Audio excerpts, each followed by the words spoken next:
the live chat. Give it a couple of seconds. Check the analytics to see if anybody's tuning in, and then we're gonna do this, and hopefully we're gonna do this in a way that will actually be somewhat beneficial. Well, it's going to be beneficial for my mental health.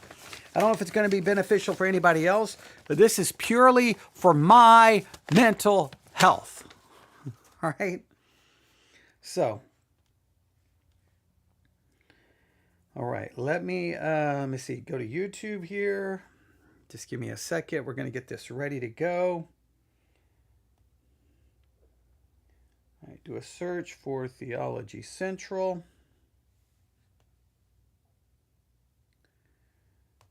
All right. Let's see, go to YouTube here. Got that ready to go. Turn off the live chat. Have that perfect. All right. If you're tuning in, thank you so very much. North Carolina, always appreciate seeing North Carolina show up on the map. Thank you so very much.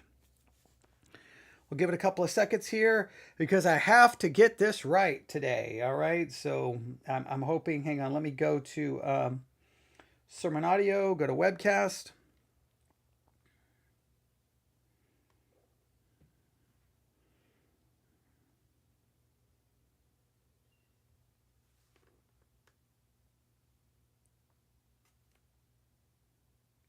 Maybe I don't hear anything. Test 1, 2, 3. How come I'm not hearing anything?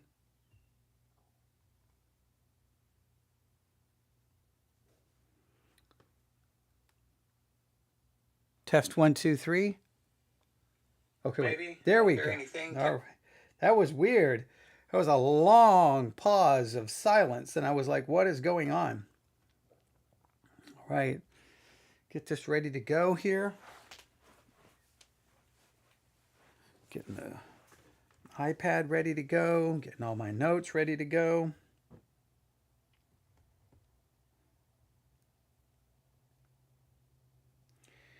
All right, we will begin here in just a second. I think I'm ready to go. Got everything I need.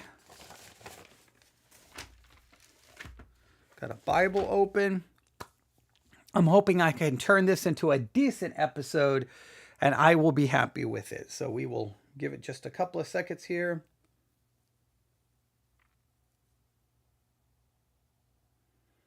All right, Texas showed up on the map, which should have shown up on the map earlier because I've clicked on the audio now twice, once on YouTube, once on Sermon Audio. So, but so the either, well, I mean, it's 10, well, no, this is, well, it's Friday. I don't know. I'm trying to always figure out what's the best time to go live. I've yet to figure it out. Sometimes I think I've got it figured out, but then the day of the week can impact the timing. And so, well, again, if I just, it's my own fault if I just built a schedule and just stayed true to that schedule. But I don't want to do that. I do not like feeling trapped. I do not. And especially when it comes to broadcasting in an empty room, and you're just looking at, 4 walls and a ceiling, you want to be able to, there's a feeling, like sometimes you feel it, sometimes you don't. And I would rather walk around this table, sit down in front of this microphone and go, not feeling it, and don't broadcast versus, oh, wait, I've got this scheduled. I have to do this at 11 o'clock every day. And then I turn on the microphone and then I perform. I don't want to perform. I want to be broadcasting and it comes across as being, I'm doing it for whatever the stated reason is, and that's legitimate, if that makes sense. Now, I know I'm not saying people who do things on a schedule are performing. I'm not accusing them of that. I'm just saying, to me, that's what it would fall into at some point, because there would be days you don't feel like it. There would be days you don't. I think the same thing can happen as a pastor. You have to be there. It's Sunday morning, 10 a.m. You have to go, good morning, everyone. Praise God, brothers and sisters. Today we open up, and you got to talk a certain way. And it's like,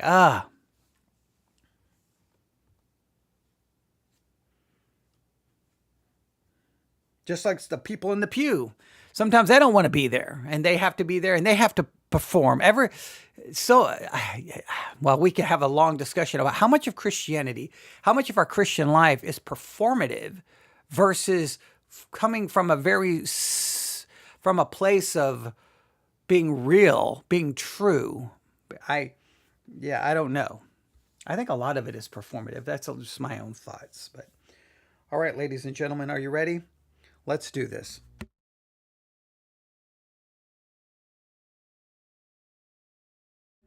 All right.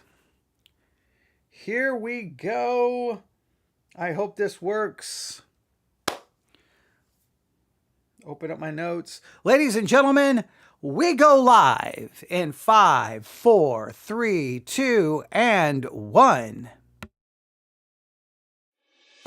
Looking at our world from a theological perspective, this is the Theology Central Podcast, making theology central. Good morning, everyone. It is Friday, August the 22nd, 2025. It is currently 10:57 a.m. Central Time, and I'm coming to you live from the Theology Central studio, located right here in Abilene, Texas.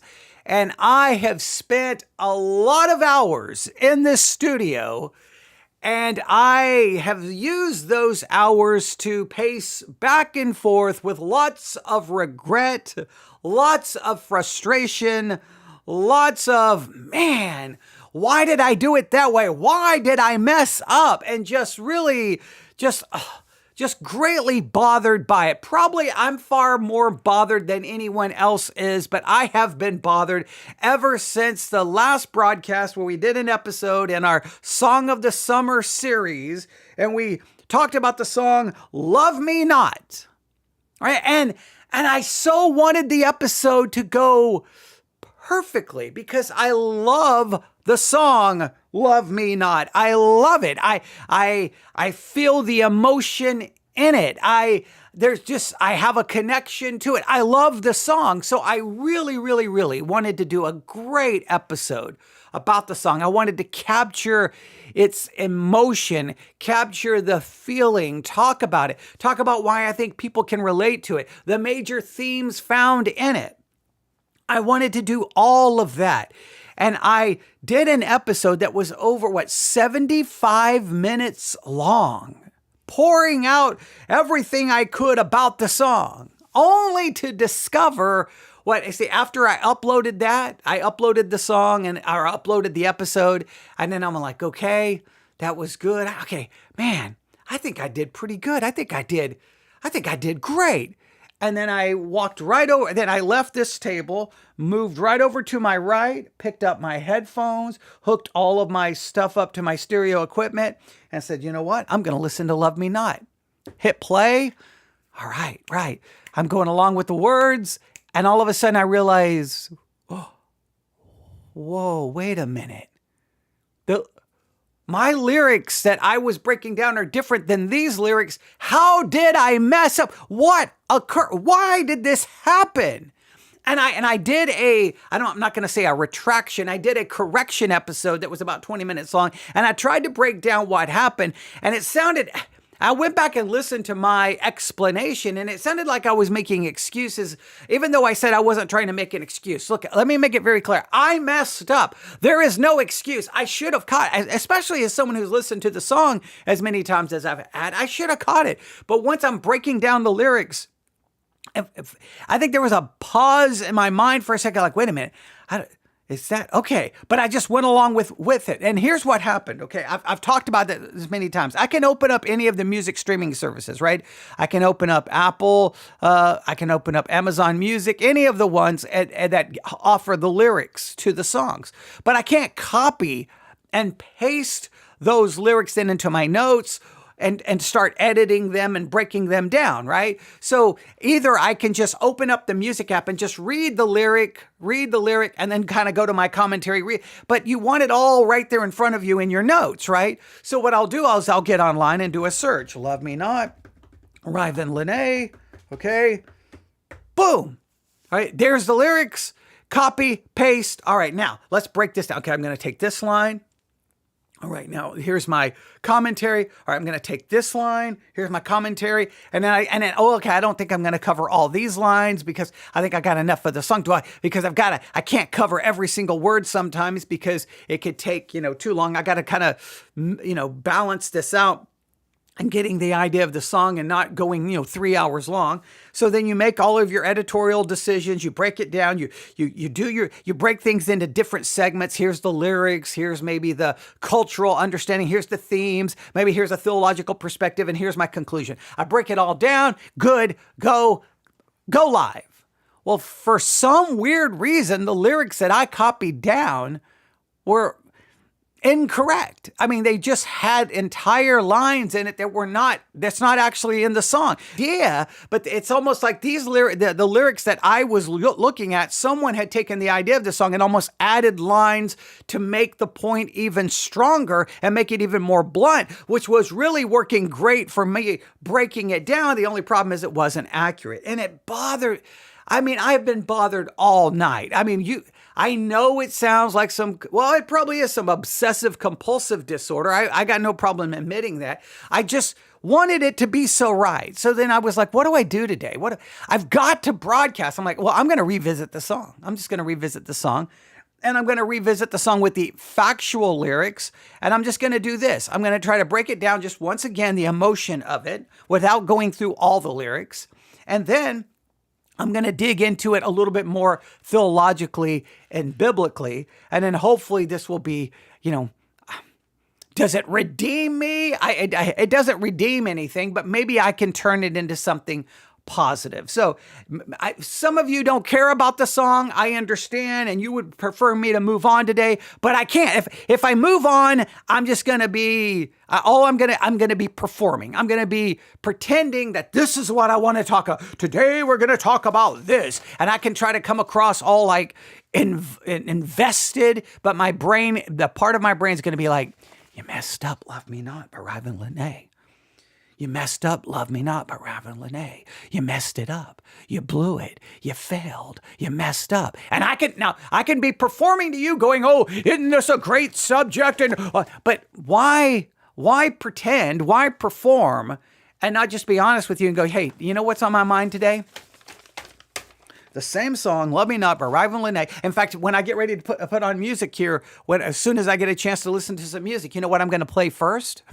Love Me Not by Raven Lene, because now I'm just so like, I can't believe I got the lyrics wrong.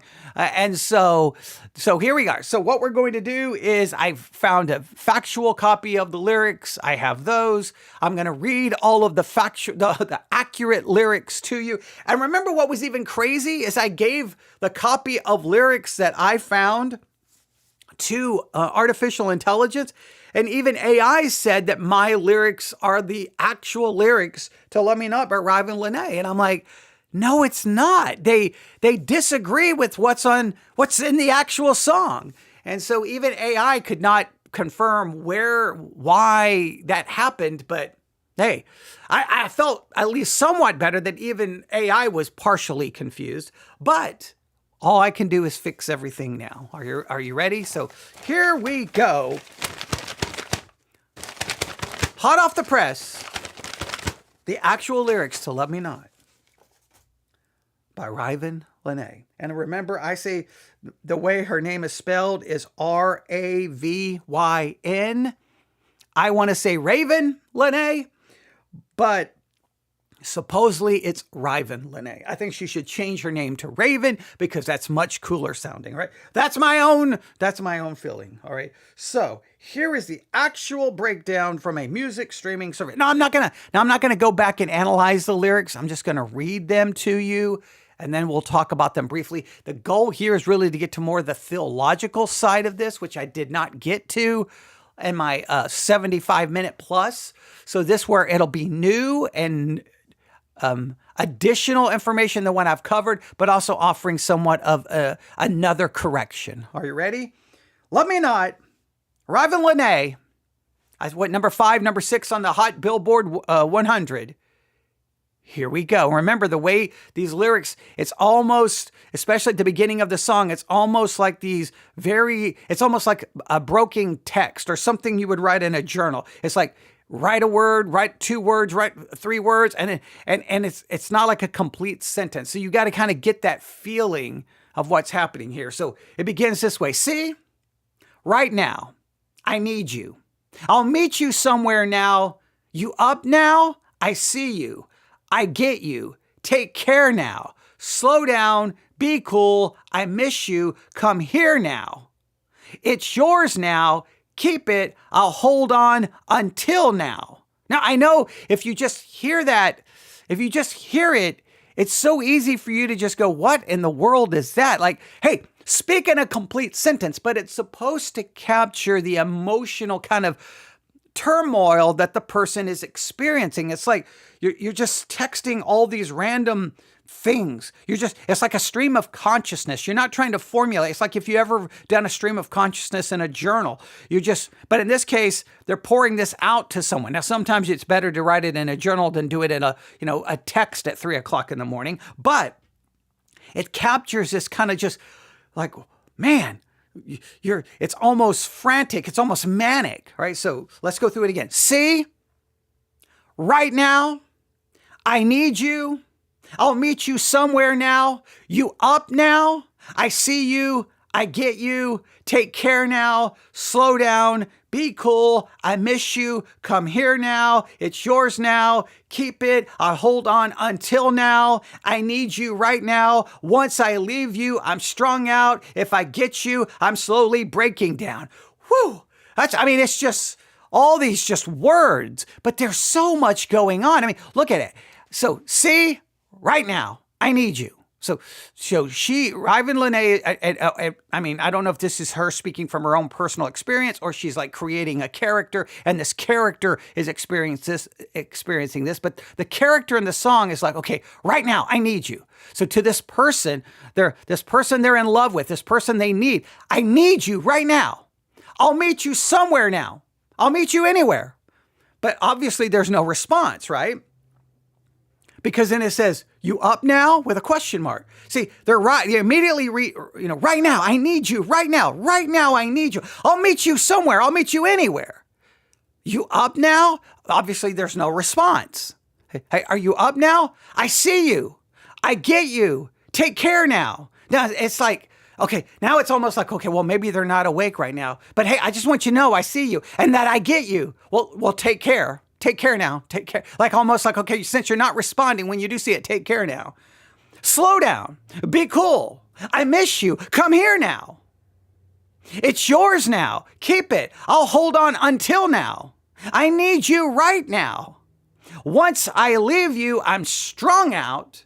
If I get you, I'm slowly breaking down. So it doesn't matter if they get to be with the person or if they leave the person, they're just a mess no matter which way this goes. If they leave the person, they're strung out, but if they get the person, then they're slowly breaking down. What is going on in this relationship that's causing this much frantic, manic turmoil? Rival Lene, something is going on here. What is happening? And then it goes on.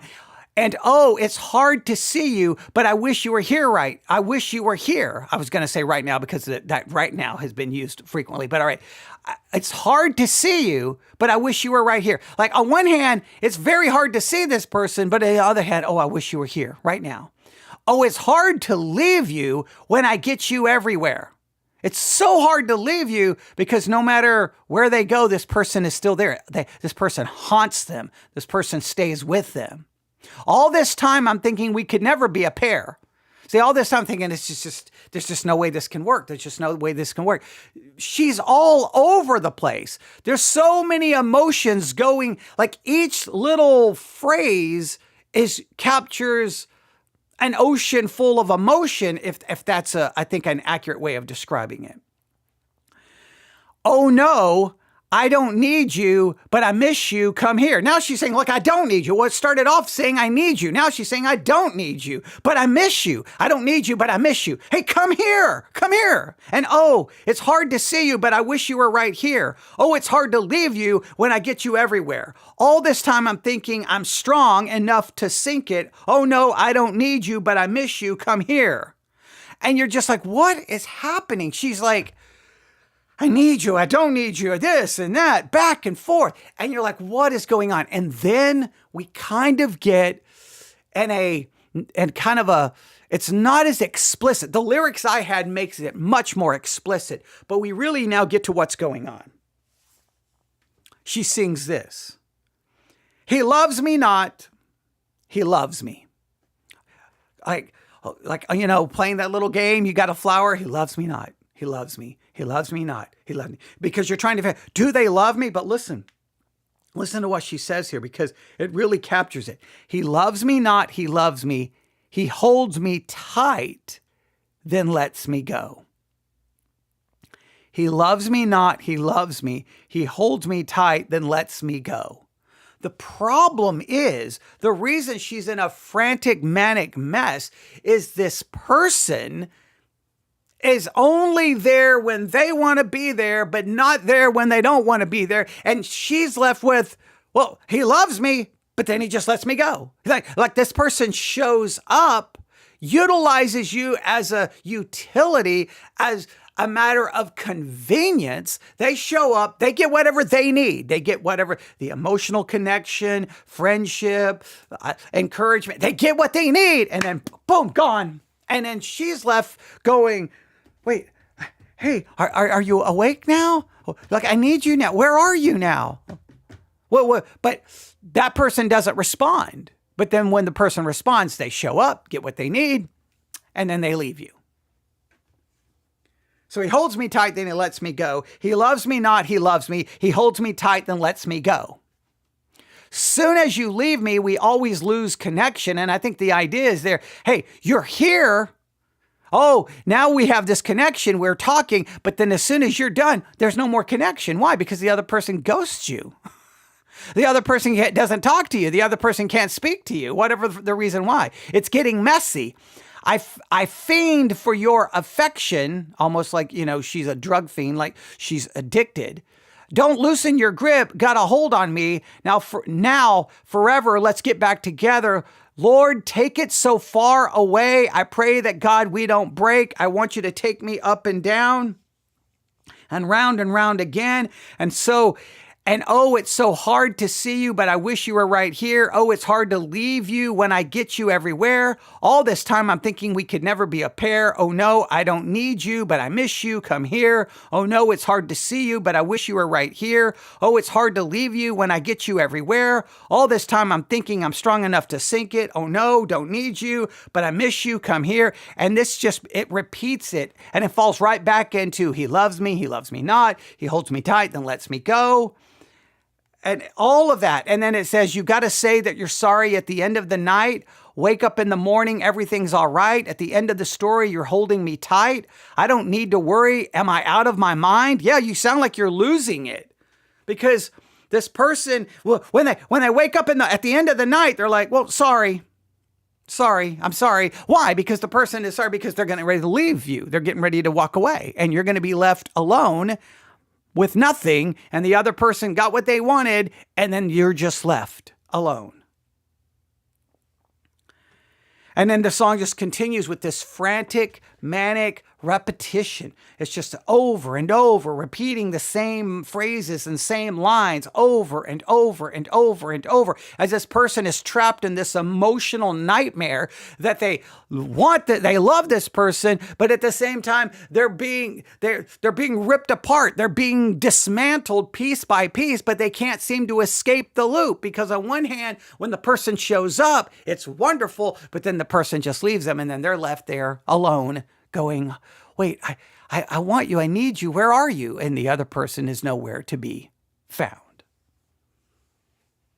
Now, those are the accurate lyrics of Love Me Not by Rival Lene. Now, the lyrics I had added some lines that really clarified the concept, really drove the concept to great clarity. But sometimes within pop music, and a lot of music, the artist sometimes goes with being a little bit more vague so that it's more applicable to more people. The more specific you get, you kind of limit the connection to the song. So I can understand why it would go this way, but you can still get the basic same idea. So let's break this down. Let's look at the emotional breakdown. We'll call this song, Love Me Not, is the ache of almost love. The ache of almost love. That's probably the best way I can describe it. I think we can clearly say that Love Me Not is almost a haunting. To me, it's haunting. I don't know about you. It's haunting to me. A haunting meditation on the instability and ambiguity of an emotionally entangling relationship. She's involved in this emotionally entangling relationship that at its very core is clearly it's not stable. There's an instability in it. And there's a lot of ambiguity in her mind. Love me not, hold me, then you let me go. Like, where are you? Yeah, there's some ambiguity. The character in the song, the speaker, swings between desperate need, guarded self-protection, and it clearly, the song captures the chaos of loving someone who won't, perhaps cannot, offer consistency. Love Me Not captures you loving someone who will not, for whatever reason, perhaps they will not offer you any consistency, and they will not ultimately give you what you need. They will get what they need, but you are never going to get what you need. They win, you lose over and over and over and over and over and over and over and over again. So what are the key emotional themes? Longing and emotional dependence. I need you right now. Once I leave you, I'm strung out. If I get you, I'm slowly breaking down. This is the language of someone caught. I mean, is it fair to say? She says, I'm a fiend for your affection. So I think it's fair to say this is the song captures the language of someone caught in an addiction. Not just to a person, but to the emotional cycle of yearning and collapse.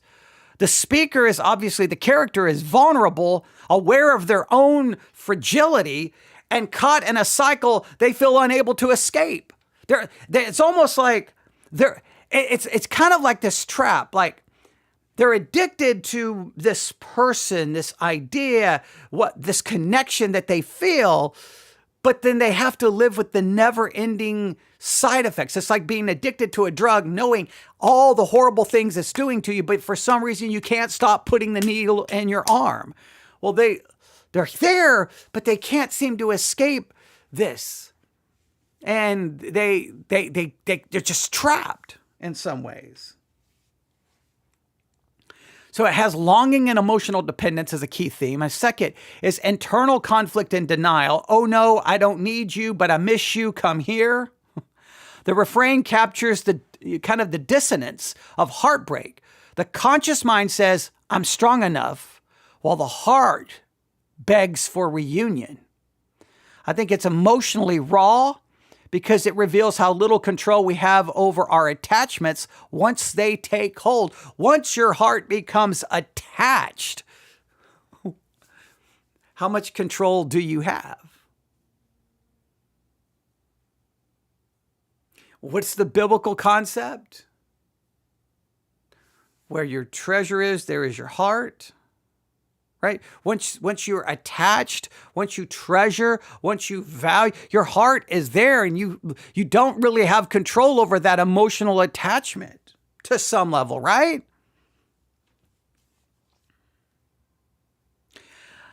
So the key themes: longing and emotional dependence, internal conflict and denial. How about emotional whiplash and uncertainty? He loves me not, he loves me. He holds me tight, then lets me go. That this is repeated frequently, and I think it's mimicking the emotional experience of unpredictability. It kind of recalls that childhood game of pulling flower petals. But here it's not a little game of plucking flower petals. It's a ritual of pain. She's trying to read the signs, interpret the actions, and find something certain, but nothing is.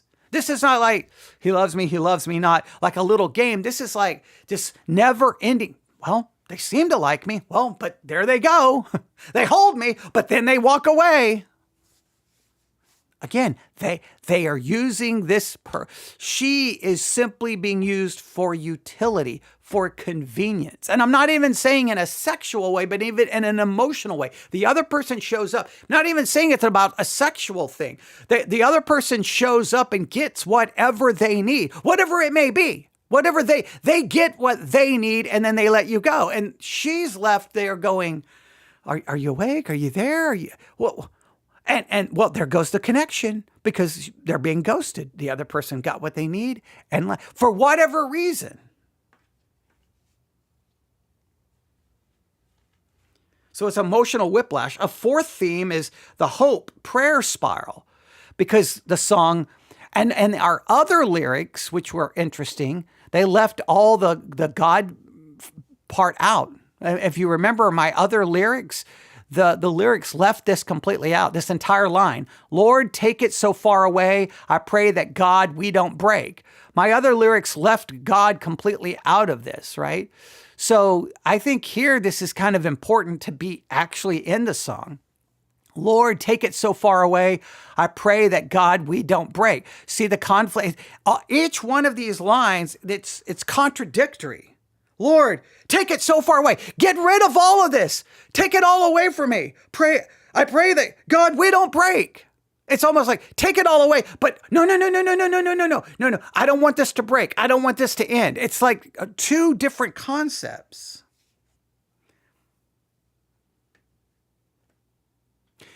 It's a rare moment of kind of spiritual invocation. She's calling upon God. It's showing her desperation. She's crying out to God.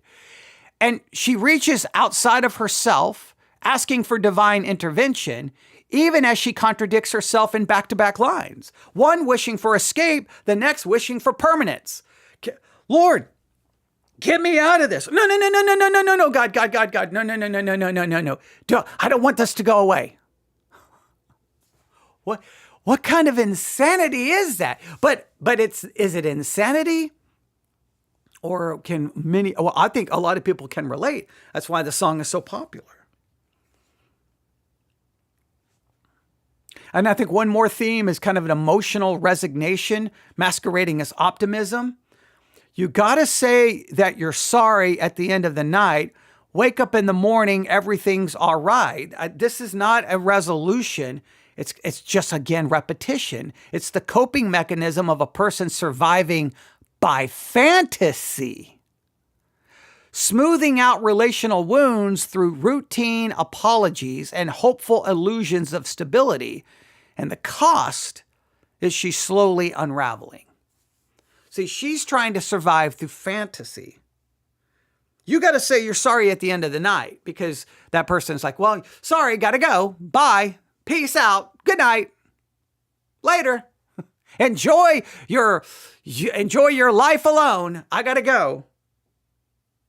Wake up in the morning, and then you wake up in the morning and then everything's supposedly all right. Everything's perfect. Everything's good. Everything's perfect. Everything's wonderful. Now, that's her trying to convince herself because the cycle is just going to continue the next day. The other person will show up, use you as a utility, get what they need. And I'm not, again, please don't reduce this to just pure, the person's being used for physical pleasure. I'm not even making that claim. And I don't think the song is making that claim. The person shows up to get whatever they need, whether it's emotional, whether it's encouragement, support, to feel good about themselves. And then they're out. And she's left going, oh, well, here we go again. Not to quote White Snake. Okay. All right. Here we go. Okay. Never mind. All right. A musical reference. All right. So there is kind of the emotional breakdown based off the actual lyrics. It still captures all the things I said about the song in my 70-minute discussion are all true. It's just I was really doubling down on specific lines that were not actually in the song. And then we left out the God part, which I think needs to be there. So how should we look at this from a theological perspective? All right. Now, I'm going to look at this first, how most Christians would respond to this song and these issues. It's not even about the song, about this issue of of love and affection and desire and need and addiction. All right. Christians are going to respond to this in a very Pharisaical, Sadducees, very kind of condemning kind of way. So I'm going to kind of approach it the way most Christians will. And then I'm going to challenge that approach. So I'm going to give you, I think, kind of the standard Christian approach. And then I'm going to challenge the standard Christian approach. And then we'll try to wrap this up. And I'm going to try to do this all hopefully within 25 minutes. All right. So here's kind of a theological and biblical reflection about longing. And we're going to have to use the I word, idolatry, and kind of a broken mirror of love. All right. When most Christians approach love me not from a theological perspective, I think it becomes more that I think it's, and I'm going to try to speak as I'm trying to speak for the majority of Christianity. And I know I can't completely be accurate there, but I'm just going with kind of a general feeling that I think how most Christians approach it. So when most Christians approach love me not theologically, it becomes more than just a song of romantic confusion. Many Christians would see it's maybe a portrait of the human condition, and it echoes biblical truths about our nature, about our desires, and about our tragic substitution for divine love. Now, that's where most Christians are going to go. All right? Most Christians are going to go, look at this person. They need this person. They need human love. They need all of this. No, what we need is God. And what we're looking for love in all the wrong places, to quote the famous country song, right? We're looking for love in all the wrong places. And the idea, Christians love that concept, like, hey, stop looking for love in that person, and stop looking for love in that person, and stop looking for love in a romantic context, and stop looking for love in a physical, intimate relationship. You just need Jesus. Jesus is the love you need because it is pure and it is right and it is holy. And everyone preaches that, but you're preaching it to a congregation full of people sitting right next to their spouse who they love, whom they engage in physical intimacy with, who they hold their hand, touch, hug, kiss. And it's like, well, wait a minute. If Jesus, if we substitute divine love for this other kind of love, well, I think everyone in the church is substituting divine love for this. Now, I know people say, well, there's a balance, but I think it's a funny way, the way we play this. So I know Christians are going to go this direction, right? Christians may say something like this. This is about disordered desire and worship misplaced. And everyone knows Romans chapter 1, where Paul speaks of how humanity exchanged the truth of God for a lie and worshiped and served the creature more than the creator. And I think then the song then, from most Christians' perspective, becomes a confession of this exchange. I need you right now. Once I leave you, I'm strung out. Don't loosen your grip. Got a hold on me. These lines express a desperate clinging to someone who cannot bear the weight of being a savior. The lover becomes an idol, holding the power to grant meaning, safety, and identity. And like all idols, it fails. She's like, I need you. I want you. I long for you. And, well, the idol can't help. She's turned the person into an idol. So many people would say Romans 1 is the solution. Now, I would say Romans 1 is law. Okay. If we look at it from a law gospel perspective, you see here, oh yeah, here we go. Romans chapter 1, verse 21, because they, when they knew God, they glorified him not as God, neither were thankful, but became vain in their imaginations, and their foolish heart was darkened. Professing themselves to be wise, they became fools, and changed the glory of the incorruptible God into an image made like to corruptible man, and to birds and four-footed beasts and creeping things. Wherefore God gave them up to uncleanness, to the lust of their own bodies, who changed the truth of God into a lie, and worshipped and served the creature more than the Creator, who is blessed forever. Amen. Now, I will argue that Romans 1 here is talking about all of us, every one of us. This describes every single one of us. Our human condition is everyone. We have changed the truth of God into a lie. We worship and serve the creature more than the creator. Everyone does this. This is a part of who we are. We are all guilty of this. Now, I know Christians will say, see, that's what she's doing in the song. She just needs to just cut it out. I think we all do it, and we all do it constantly.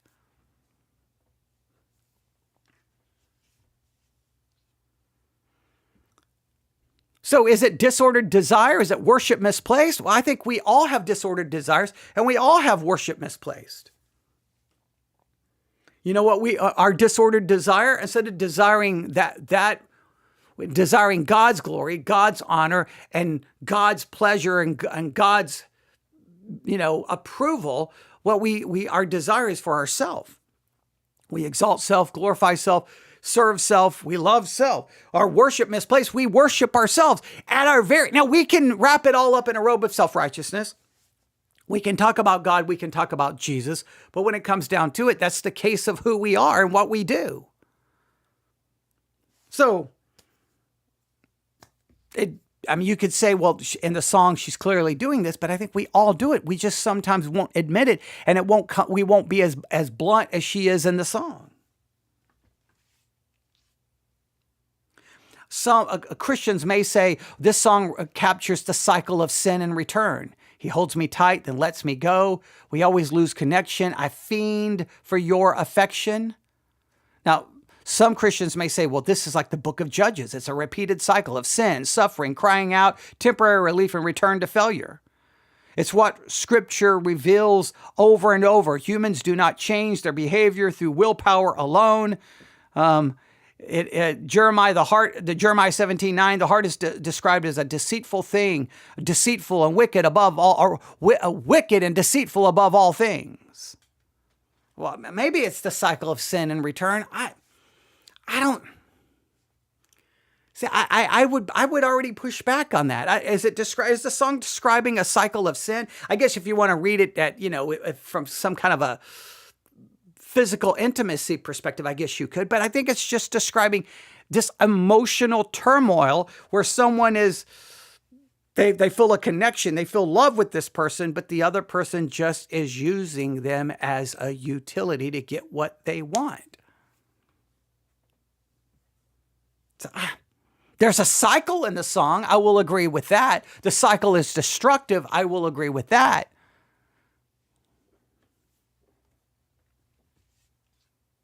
A third thing, if we look at it from a theological, is we have the prayer that undermines itself. Lord, take it so far away. I pray that God, we don't break. Now, maybe this is the most telling moment. The speaker asks God to intervene, but even her prayer is split. She, at the very same time, asked to be delivered, and at the very same time, asking to remain. Maybe this is a kind of the James 1, 6 through 8. That a double-minded person is unstable in all their ways. It's the voice of someone begging for healing without letting go of the wound.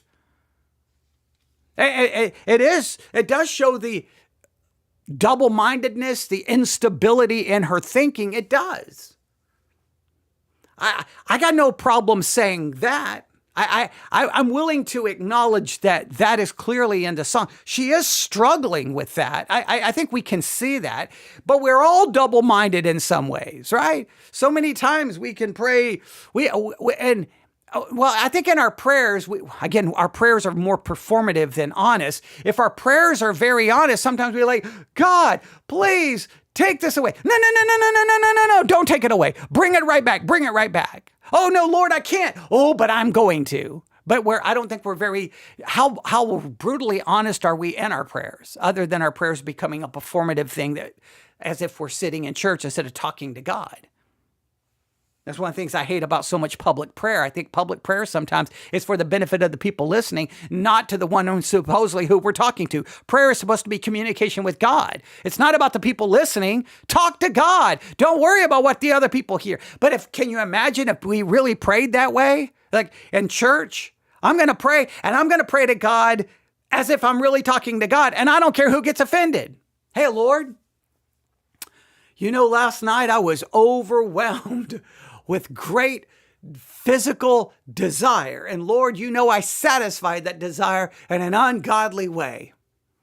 And Lord, most likely tonight, I'm going to do the same. Now, I'm not saying you should pray that openly in church, but the point is that would be far more honest.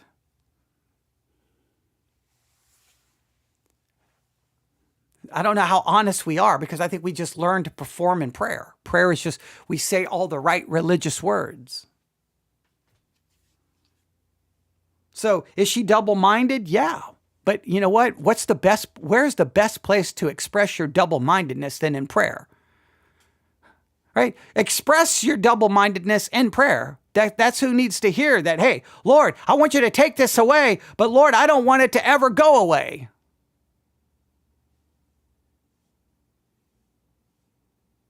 Now, some Christians may say she has emotional dependency in this song. Some Christians may try to argue that in Love Me Not, she lives according to a different gospel, a belief system that says love, identity, peace, and salvation come from a person. The repeated return to the refrain, "Oh no, I don't need you, but I miss you, come here," reveals that her functional savior is the very person who's actually harming her. The song, in a roundabout way, exposes what idolatry feels like. It feels like longing, need, closeness, confusion, and collapse. Theologically, this is somewhat profound. It shows the futility of pursuing salvation through broken vessels. Well, yeah, she's looking for something that she's never going to get. But I do love that line that her functional savior, the one she's hoping to save her from her loneliness, her need, her want, is the very person who's ultimately harming her. That's a brutally, I love that idea from a song perspective. That, man, what an amazing concept. She's seeking salvation from the very one that's harming her. That's powerful. That's beautiful. That's dark. But there's a lot of truth to that. So maybe you can say, well, this is a picture of idolatry. Idolatry feels like longing. It feels like need. It feels like closeness. It feels like confusion. And it feels like collapse. Because it shows the futility of pursuing salvation through broken vessels. Well, whenever we seek love and we seek, isn't that the reality of love? We seek love in other people who are broken vessels. And those people love us. If we're honest about human love, and I say this all the time about human love, we love because of what we get from it. We love because of what we get. And if we don't get, then we don't love.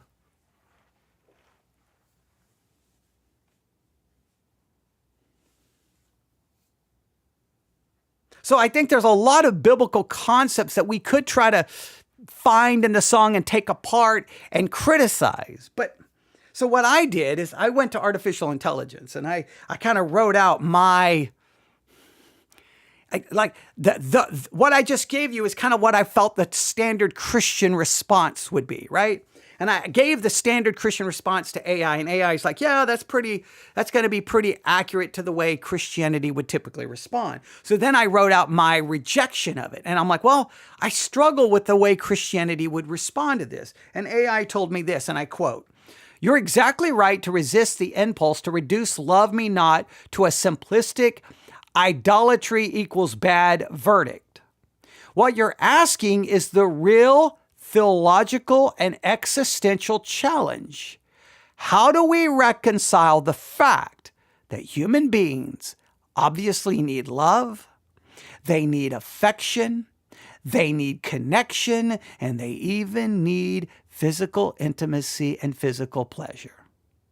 And yet at the same time, still confront the theological reality that no human being can ultimately satisfy the ache beneath those needs. How do I balance that out? On one hand, as human beings, we need these things. We pursue these things. Many people experience the benefit of these things. They have these needs. But at the exact same time, from a theological perspective, we have to admit from a theological perspective that ultimately no person can ultimately satisfy the real ache beneath those needs. That those needs, there's something deeper than those needs, and that people can't ultimately satisfy that. How do we find the balance there? So I asked AI, well, how do we find this out? So AI said, well, I can provide you a realistic, honest, and theologically grounded breakdown. And I'm like, okay, let's try it. So let's start with, and it's going to do it in 4 parts. Are you ready? The emotional and existential realism of Love Me Not. So AI is like, okay, here's the emotional and existential realism of the song. We're going to look at it from a realistic standpoint. Here's the emotional and existential realism of the song, because the song is capturing something that is very, very real. Christianity will just condemn it, but I think we have to acknowledge the realism in it. You see, the song, Love Me Not, is not preaching a message. It's, how do we say it? Describing an experience. And that experience is painfully real. Wanting someone so badly, it feels like withdrawal when they're not around. Like true, like drug withdrawal. Being entangled in a relationship that's both toxic and tender. Craving consistency from someone who only will give you little things in bursts. They give you, they breadcrumb you along. Like they throw you a few breadcrumbs. They just throw, and those breadcrumbs taste amazing. They're perfect, but you're ultimately left with nothing because the person's gonna leave you abandoned, and they're not gonna be there. They're not gonna be there for your needs. They got their needs, and they leave you. Telling yourself that, hey, I'm fine without them. But at the same time, you're still begging them to come back. Hey, I don't need you. I need you. I don't need you. I need you now. Where are you? It's capturing this real feeling. So I don't think the song is idolatry propaganda. I don't think it's promoting idolatry. I think it's an emotional, do we call it a documentary? I think it's an emotional documentary. It reflects something all too common. The way our deep relational longings can overpower logic, overpower boundaries, and overpower our own beliefs. I don't think this is a caricature of love. I think it's the real shape of how love can feel when it becomes the center of your world. Now, is love supposed to be the center of your world, or is it not supposed to be the center of your world? So I think right there we have to reframe it. Love Me Not is not idolatry propaganda. It's a story of someone's emotional turmoil. And I know Christians will always like to step in and just say, you doing it wrong. You just need Jesus. I know that's our go-to for everything. But I don't think that's what the song is calling for. I think here's the honest theological problem, though. Not that we need, but maybe we deify? Is that a problem? See, I think many theological critiques make a mistake. I think they act as if the problem is that we need love, instead of seeing that the real issue is how we place our hope in love to do only what God can do. Man, is that the balance there? The problem is that, hey, you just need Jesus. No, the reality is you need love as well. But maybe the problem is that we place our hope in love to do what only God can do. Do we look for people to do what God can only do? But then we got to be careful. Does God really do what we think or what we claim that he does. Because sometimes we'll look to God as God will give you all of these, satisfy all of these needs and all of these longings and all of these wants, but God is not going to satisfy all of those things. Because if he satisfied all of those things, then there wouldn't be a need for relationship and physical intimacy and all the other things.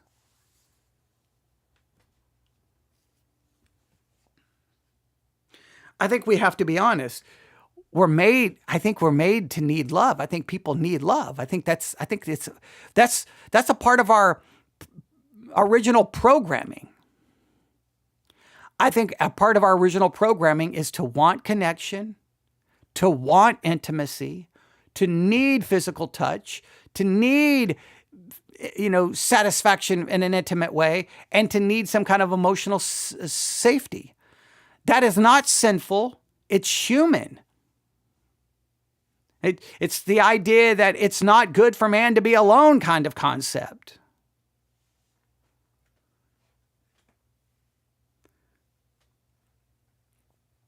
But is there a danger that we take someone who is supposed to be seen as a gift and we make them into a god? We place our emotional survival in their hands. We trust them to make us whole. We suffer when they fail, and that is what the Bible calls idolatry. Not need, but substitution. Now, my only problem with that theological perspective is I know the concept, hey, this person is a gift, so don't view them as God. Okay, don't trust them to make us whole. You don't have to suffer when they fail, because we don't need to substitute God with this person. The only problem I have with that is that once again seems to imply, hey, just see this person simply as a gift, right? That can provide some of these things, but ultimately what I need is God. But ultimately, God is not going to give you what these people, this person or individual may give you. So in a sense, that person does become God, in a sense that person is the only one. That's the person who's going to provide you what you need emotionally. They're going to provide what you need physically. They're going to provide what you need mentally. They will meet your needs, or you're going to have to go somewhere else to have your needs met. But you can't just run to God. God's not going to meet your physical needs. He's not going to meet your need for intimacy. He's not going to meet your need for satisfaction. He's not going to do. And I think we sometimes put that God was the one who satisfies all of those needs. If he satisfied all of those needs, there would be no need for human relationships. So human relationships become the place where these needs are met. So in a sense, they become a God in the sense that they're the source of that satisfaction. We may not like to use the word God, but I mean, there's a truth to that. You can believe in God, love God, read your Bible 24 hours a day. God is not going to satisfy those needs. He's not going to take away those needs. So either the other person gives them to you or you don't have them. And if God met all of these needs to such a perfect state, then why would marriages fall apart? Marriages fall apart because needs are not being met. Want and desires are not being taken care of. So people, then their marriage begins to fall apart. Well, why? Two Christians, well, God is satisfying all your needs. God is satisfying. We don't even need each other. We don't even need anything from each other. We should be able to get along perfectly. I don't need anything from you. You don't need anything from me because we have God. But God can be right there in a part of the relationship and you still are not satisfied and still, I don't see that. I struggle with that theologically.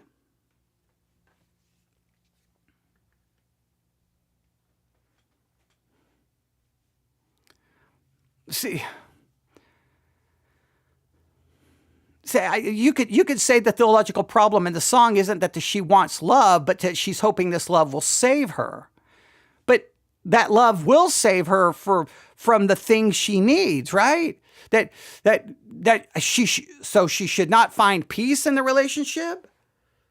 She should not. I don't. We can criticize the song all day, but the point is that I think sometimes we need a theology that's more real, that's more raw.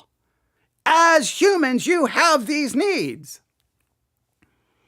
The church's answer is always God is the one who ultimately fulfills these needs. See, your longing, your desire is ultimately for God, and God is the only one who can satisfy. You have a God-shaped hole in your heart, and only God can fill it. And if God fills it, then you don't no longer have a God-shaped hole in your heart, and you have all your needs met. Well, if you have all your needs met and everything is perfect with God, then you don't need anything else. The point is, Christians still need love, affection, encouragement, to be filled. They have emotional needs, they have physical needs, they have mental needs, and God is not meeting those needs. And when those needs are not met, that literally leads to marital counseling, divorce, falling apart, and leads to people seeking those things to be fulfilled somewhere else.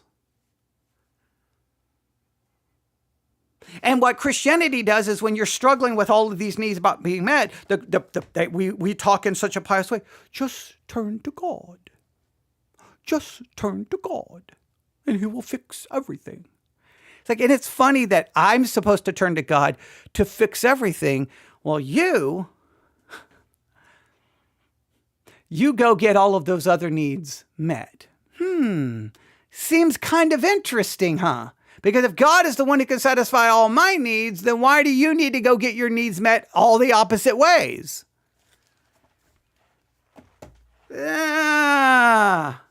See, there's a contradiction there.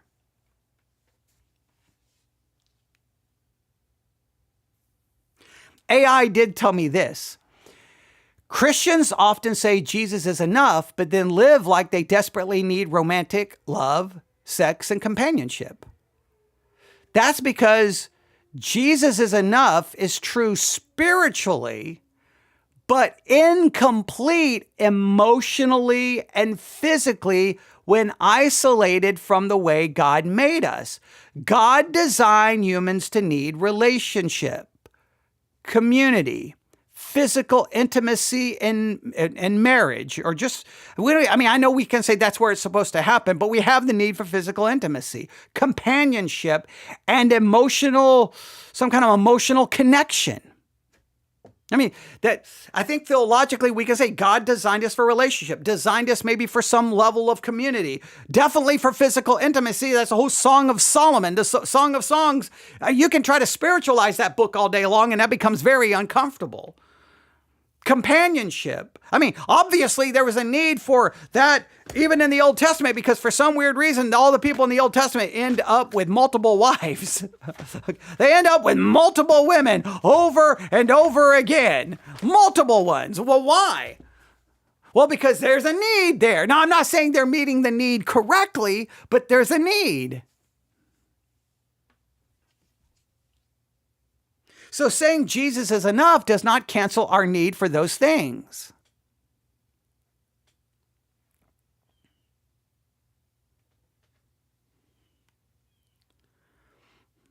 So what is Love Me Not then? I don't think it's a heretical song. I think it's an honest cry from someone who's put her whole heart in another person's hands and feels the emotional wreckage when that person doesn't bother to give them what they need while they get what they need.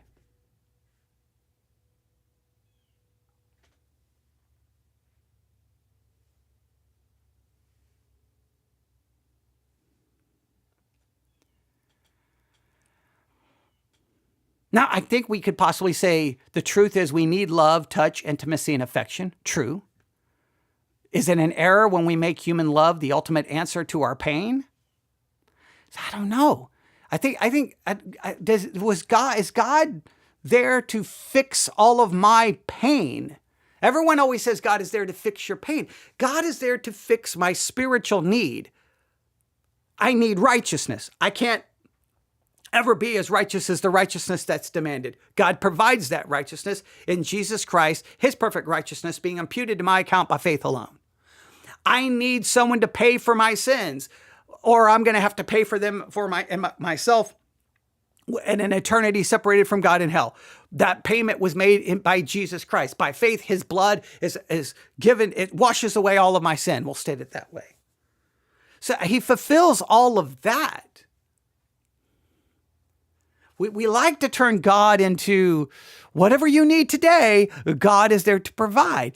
And it sounds so pious and spiritual, but I think it's just, I think it's almost promising something that I don't think is promised.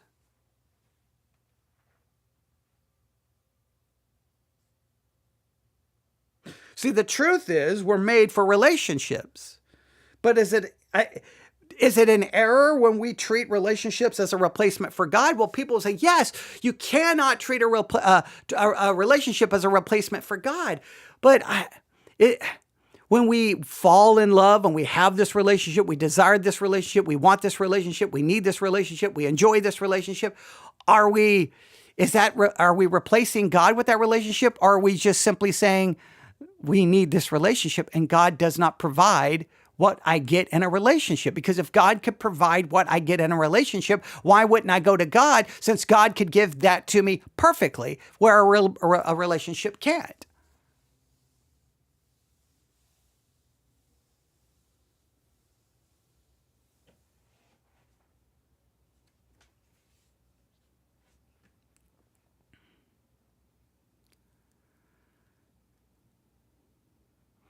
So what can God, I think we end up with this question. Have we so transformed the God of the Bible? Now listen to this. Let me state it this way. Love Me Not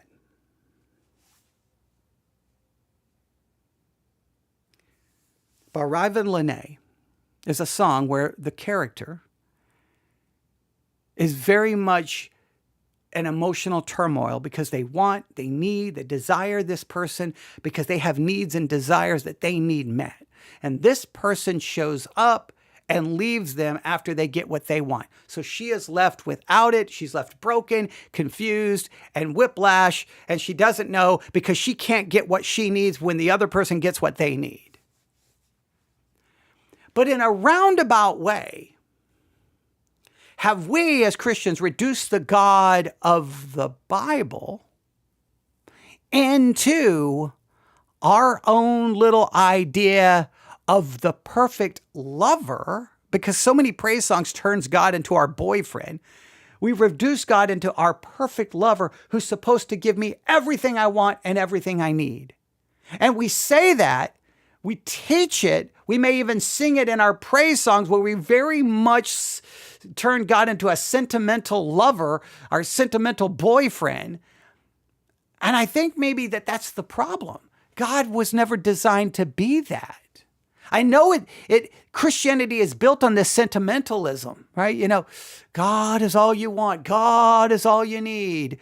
I mean, I was told that as a teenager. God, you don't worry if you don't have any friends. God is the friend you need. I was told, hey, don't worry if your mother and father have abandoned you and hate you and beat you and abuse you, because God is now your heavenly Father. You've got the perfect Father.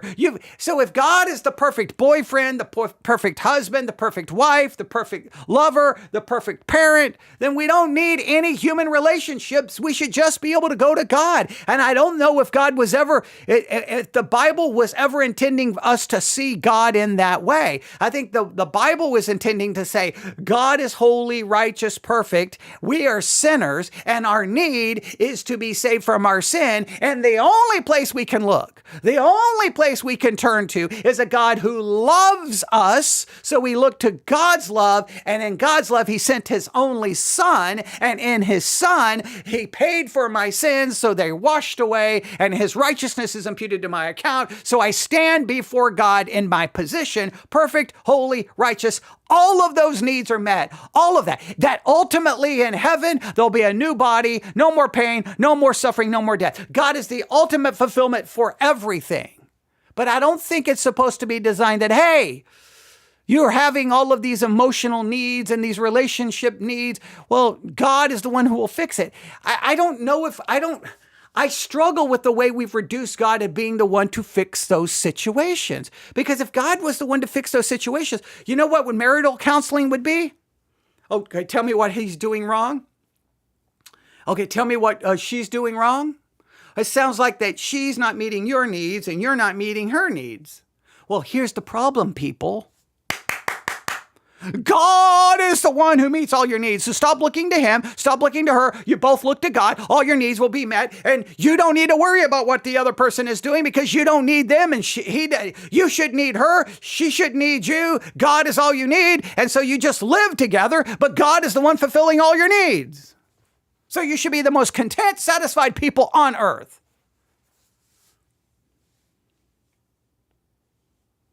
But we know it's not that simple. And I'm not saying it's not that simple because God fails. I think the failure is that we perceive God as the one who's supposed to meet the need. No, it is God literally, just think of Genesis 2. God literally is walking in the garden. It is good that man, in fact, Genesis chapter 2. I mean, just think about this logically.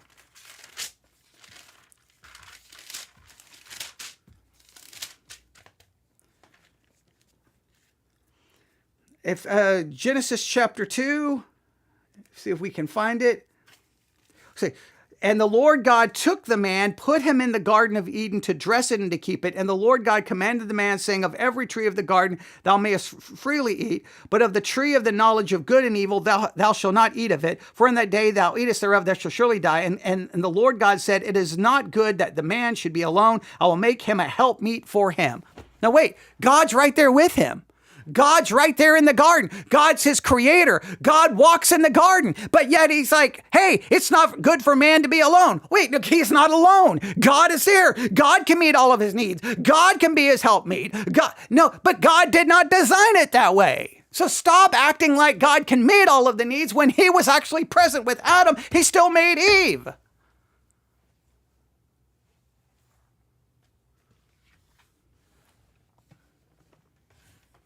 Now, what happens when you're trapped in a relationship like Love Me Not, where you have all the wants and you have all the needs, but you wake up one day realizing you're just their utility, you're their convenience. They show up to get what they want, and then they leave you alone, abandoned, and without your needs being met because they don't care about your needs.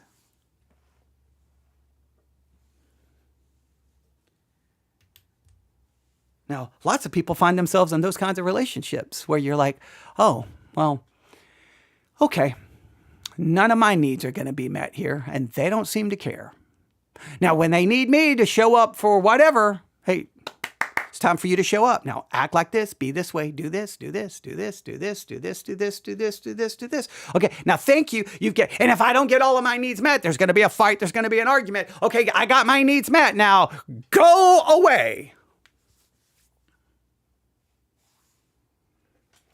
Well, what do you do then? Well, see, that now is the pain, the reality of relationship. Love Me Not, I don't think is promoting idolatry. I think it's explaining the reality of many relationships. All right. Thanks for listening.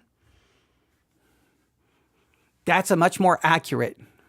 Well, we're still saying the exact same thing we said in the other one, but we brought in a lot more God discussion here. So we did expand the conversation, but we expanded the conversation to satisfy my own obsessive compulsive disorder that now maybe, just maybe, I can find a little bit of peace and a little bit of rest because I have tossed and turned and been frustrated that I did not feel like I captured all of this accurately in the other one. I'm leaving the other one as a testament to my own failure, even though I want to go delete the other one now. But now both of these are here. The correction is there. This is a second correction. And now you know Love Me Not by Ryvan Lene better than you've probably ever wanted to know it.